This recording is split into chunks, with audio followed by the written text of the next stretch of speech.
అంటే మిగతా థెరపీస్తో కంపేర్ చేసుకుంటే హైపెక్ థెరపీతో బెనిఫిట్స్ ఎలా ఉంటాయి?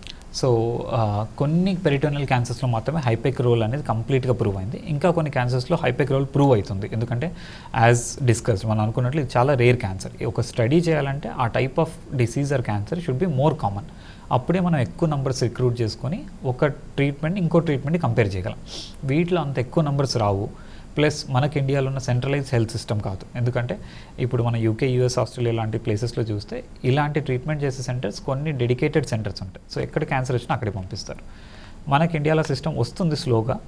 ఒక పర్టికులర్ సెంటర్ ఈ టైప్ ఆఫ్ క్యాన్సర్ ట్రీట్ చేస్తుంది, వెరీ గుడ్ సెంటర్. ఇప్పుడు Tata memorial hospital one of the tertiary referral centre for whole India. అన్ని సెంటర్స్ వస్తాయి. అందుకే అక్కడ ఎక్కువ డెవలప్ అయింది ట్రీట్మెంట్. అక్కడ నుంచి నేర్చుకొచ్చిన వాళ్ళు చాలా మంది మట్టుకుంటారు. సో అలా వచ్చినప్పుడు ఆ ఇన్స్టిట్యూట్ ఎక్స్పర్టైజ్ వల్ల ఎక్కువ ట్రీట్ అవుతారు.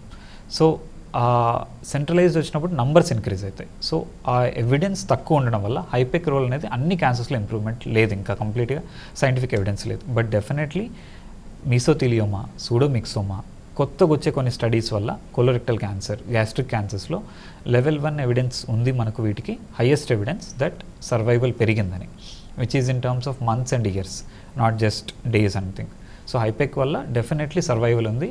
అండ్ ఫ్యూచర్లో వచ్చే నంబర్ అక్యుములేషన్ వల్ల ఇంకా మోర్ ఎవిడెన్స్ జనరేట్ చేస్తాం, మోర్ బెనిఫిట్స్ వస్తాయి. సో హైపెక్ has evidence. Is it for all cancers? No. Is it for some cancers? Yes. Okay.